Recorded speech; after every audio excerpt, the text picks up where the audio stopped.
नमस्कार दोस्तों, नासा का प्लान है कि मार्स पर इंसानों को भेजने से पहले चांद पर एक बेस बनाई जाएगी ताकि मार्स तक पहुंचने का प्रोसेस छोटा हो जाए। स्पेसएक्स के फाउंडर इलन मस्क मार्स पर जाने की रेस को अपने नाम करना चाहते हैं।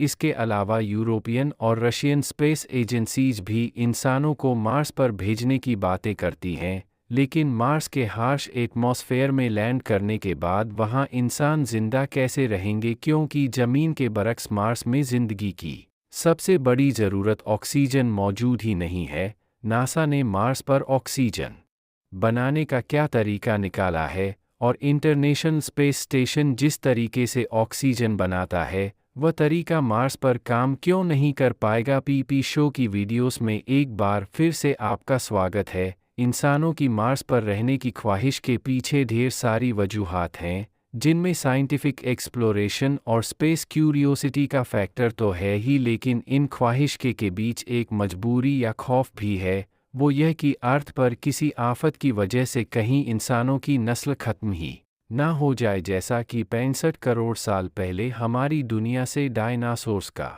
खात्मा हुआ था। और ऐसा पॉसिबल भी है, जिसकी एक एग्जाम्पल हम अर्थ पर क्लाइमेट चेंज की सूरत में देख रहे हैं। यही शायद सबसे बड़ी वजह है कि आने वाले वक्त में कोई ना कोई मार्स का नील आर्मस्ट्रांग बनेगा। एक तरफ न मस्क ने पहले 2026 में मार्स को कॉलोनाइज करने का इरादा किया था, लेकिन अब उनकी जानिब से 2029 की प्रेडिक्शन की गई है। ये slightly put back the expected date to put first human on Mars ल 2029 so let's we are we have built a production system first making ल ओशीबू। दूसरी तरफ ने भी 2030 तक इंसानों को मार्स पर लैंड कराने का इरादा किया है। पर सवाल यह नहीं है कि कौन पहले मार्स पे जाएगा, सवाल यह है कि मार्स पर जाने के बाद इंसान जिंदा कैसे रह पाएंगे। बेशक मार्स की कई सारी प्रॉपर्टीज़ अर्थ से मिलती जुलती हैं, जैसा कि मार्स का एक दिन, जिसको मार्शन डे या सोल भी कहा जाता है,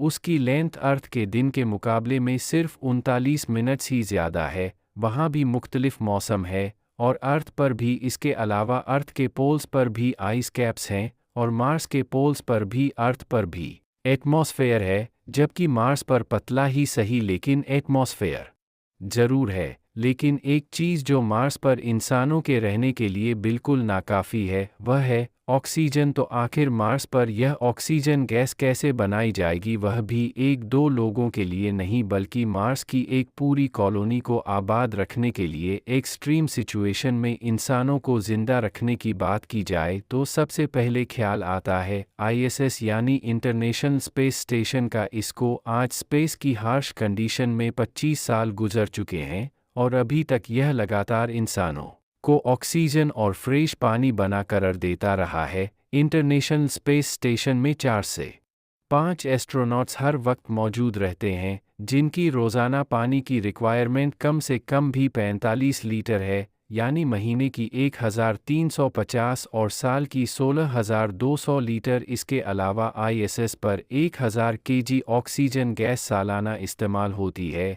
इतना ज़्यादा पानी और ऑक्सीजन अर्थ से 400 किलोमीटर दूर स्पेस में कैसे बनाया जाता है? इस काम के लिए आईएसएस में 2 सिस्टम्स लगे हुए हैं। एक है वाटर रिक्लेमेशन सिस्टम WRS और दूसरा है ऑक्सीजन जनरेशन सिस्टम यानी OGS। यह दोनों सिस्टम्स हम मार्स पर क्यों नहीं लगा सकते, यह समझने के लिए हमें पहले यह जानना होगा कि यह सिस्टम काम कैसे करते हैं। Water reclamation system human waste यानी यूरिन, पसीना और ह्यूमिडिटी से पानी कलेक्ट करता है और फिर उसको साफ करके वापस से पीने के काबिल बना देता है। एस्ट्रोनॉट डगलस वी लॉक ने एक मौके पर कहा था कि हमारी कल की कॉफ़ी से ही अगले दिन की कॉफ़ी बनती है। WRS सिस्टम आईएसएस में पहले से मौजूद पानी को प्यूरिफाई करके दोबारा से इस्तेमाल के काबिल बना देता है और इस तरह 98 पर पानी जाया होने से बच जाता है। इसके बराबर में है ऑक्सीजन जनरेशन सिस्टम। ये सिस्टम WRS से थोड़ा सा पानी लेता है और फिर उसको एक खास प्रोसेस से गुजार कर सांस लेने के लिए ऑक्सीजन बनाता है। ये सिंपल प्रोसेस हमने 5 क्लास में पढ़ा था, जिसको इलेक्ट्रोलिसिस कहते हैं।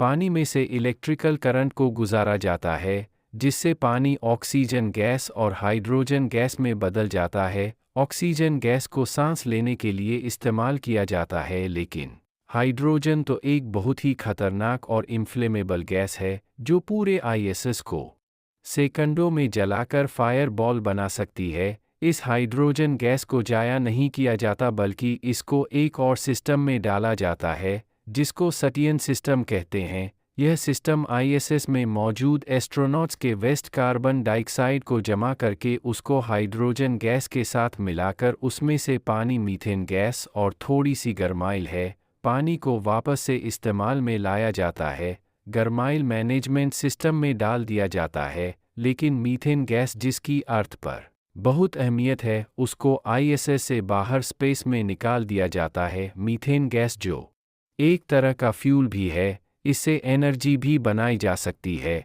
और हीट भी, लेकिन उसको जाया इस वजह से किया जाता है क्योंकि इसको जलाने के लिए ऑक्सीजन की ज़रूरत है, और आईएसएस पर ऑक्सीजन ही तो है जो सबसे ज़्यादा कीमती है। आईएसएस के इस पूरे ऑक्सीजन और वाटर के प्रोसेस पे अगर गौर किया जाए तो ये रिफ्यूलिंग मिशंस पर डिपेंड करते हैं, क्योंकि बेशक ये 98 पर एफिशिएंट तो हैं, लेकिन फिर भी हर सिस्टम में लॉसेस और लीकेजेस तो होती ही हैं। इसी वजह से हर 6 महीने या साल के बाद पानी और ऑक्सीजन को ज़मीन से लाकर आईएसएस में डाला जाता है। यह रिफ्यूलिंग मिशंस बहुत कॉस्टली होते हैं, जिनमें सिर्फ 1 लीटर पानी को 400 किलोमीटर ऊपर आईएसएस तक पहुंचाने का खर्चा 00 से भी ज़्यादा होता है। लिहाजा 225 करोड़ किलोमीटर दूर मार्स पर इसी तरीके से ऑक्सीजन बनाना किसी भी तरह से कॉस्ट इफ़ेक्टिव नहीं है। इसके लिए कोई ऐसा सिस्टम बनाना होगा जो मार्स पर ही मौजूद रिसोर्सेस को इस्तेमाल करके उसमें से ऑक्सीजन बनाए। 2021 में जो नासा का परसेवेरेंस रोवर मार्स पर भेजा गया था, उसमें इसी तजुर्बे के लिए एक डिवाइस लगाई गई थी जिसको मॉक्सी यानी मार्स ऑक्सीजन इन सिचू एक्सपेरिमेंट का नाम दिया गया है, क्योंकि आईएसएस में तो पानी का सोर्स रिफ्यूलिंग होता है, लेकिन मार्स पर पानी ढूंढने के लिए उसके पोलर कैप्स तक जाना होगा या फिर कई फुट नीचे ड्रिल करके बर्फ निकालनी होगी। इसी वजह से मॉक्सी मार्स के एटमॉस्फेयर से ही कार्बन डाइऑक्साइड को यूज़ करके उसमें से ऑक्सीजन बनाता है। कैसे आसान अल्फाज में समझाया जाए तो मार्स के एटमॉस्फेयर में 95 पर कार्बन डाइऑक्साइड है। मॉक्सी बाहर के एटमॉस्फेयर से कार्बन डाइऑक्साइड पंप करके उसको प्रेशराइज करता है और फिर उसको एक इलेक्ट्रोलाइज़र में डालकर 800 डिग्री सेल्सियस के टेम्परेचर पे हीट किया जाता है, जिससे कार्बन डाइऑक्साइड में से ऑक्सीजन गैस अलग हो जाती है। यह इलेक्ट्रोलाइज़र गोल्ड का बना हुआ है, क्योंकि गोल्ड एक एक्सीलेंट हीट कंडक्टर है जो परफेरेंस के दूसरे पार्ट्स को गर्माई से बचाता है। इस प्रोसेस में कार्बन डाइऑक्साइड से ऑक्सीजन गैस के साथ साथ कार्बन मोनोऑक्साइड भी पैदा होती है। इसका नुकसान यह है कि अगर इस प्रोसेस में कार्बन बिल्कुल अलग हो गया तो वह कार्बन की एक लेयर भी बना सकता है, जैसा कि कुकिंग पेन के नीचे देखने को मिलती है, और यह लेयर परफेरेंस को नुकसान पहुंचाने में देर नहीं करेगी। इसी वजह से इस प्रोसेस को बड़ी एहतियात के साथ परफॉर्म किया जाता है। लेकिन मार्स पर मॉक्सी एक वक्त में कितनी ऑक्सीजन प्रोड्यूस करता है? इस प्रोसेस में मॉक्सी को बहुत ज़्यादा एनर्जी चाहिए होती है, इसीलिए इसको नासा कभी कभार ही चलाता है जब सोलर पैनल से एनर्जी बच जाती है। अभी तक इसने सिर्फ 122 ग्राम ऑक्सीजन ही बनाई है, जो एक इंसान को सिर्फ 35 घंटे ही जिंदा रख सकती है। अगर इसी सिस्टम के ज़रिए मार्स पर ज़्यादा ऑक्सीजन प्रोड्यूस करनी होगी तो उसके लिए मॉक्सी का एक बड़ा वर्जन चाहिए होगा, और साथ में उसको चलाने के लिए एक बड़ा पावर प्लांट भी, और यही अभी तक का सबसे बड़ा चैलेंज है। अब यहाँ समझने की बात यह है कि मॉक्सी कार्बन डाइऑक्साइड को पहले कंप्रेसर की मदद से कंप्रेस करता है, फिर इसको 800 डिग्री सेल्सियस पे गर्म करता है। इन दोनों प्रोसेसेस के लिए बहुत ज़्यादा एनर्जी रिक्वायर्ड है। इस मसले के सलूशन के लिए साइंटिस्ट एक फ्यूचर टेक्नोलॉजी पे काम कर रहे हैं जिसमें कार्बन डाइऑक्साइड के मॉलिक्यूल यूल को कम टेम्परेचर पर ही तोड़ा जा सकेगा। इसमें कार्बन डाइऑक्साइड को हीट करके नहीं बल्कि इसके अंदर वाइब्रेशन पैदा करके इसमें से ऑक्सीजन मॉलिक्यूल को अलग किया जाएगा। फिलहाल इस टेक्नोलॉजी को लैब में टेस्ट किया गया है, लेकिन अर्थ के हाई एटमॉस्फेरिक प्रेशर और टेम्परेचर की वजह से यह एक्सपेरिमेंट अर्थ पर करना मुमकिन नहीं है। लेकिन मार्स का एटमॉस्फेयर इस काम के लिए बिल्कुल परफेक्ट है। टेक्नोलॉजी चाहे जो भी हो, हमारा टारगेट यह है कि हमें मार्स पर ऐसी चीज़ को ही इस्तेमाल करके ऑक्सीजन बनानी है जो वहीं पर मौजूद हो, और जो डिवाइस यह ऑक्सीजन बनाएगी उनकी डिपेंडेंसी भी अर्थ पर नहीं हो, क्योंकि आईएसएस तो ज़मीन से सिर्फ 400 किलोमीटर ही दूर है। अगर वहाँ का ऑक्सीजन जनरेशन सिस्टम खराब हो गया तो एस्ट्रोनॉट्स को वापस अर्थ भेजना इतना बड़ा मसला नहीं है। वह अपने इमरजेंसी सूट्स पहनकर चंद घंटों तक रिफ्यूलिंग का वेट कर सकते हैं और वापस अर्थ भी जा सकते हैं। लेकिन अगर मार्स पर कॉलोनाइजेशन के बाद ऑक्सीजन जनरेशन मशीन में कोई मसला हो गया तो ना ही रिफ्यूलिंग का ऑप्शन होगा और ना ही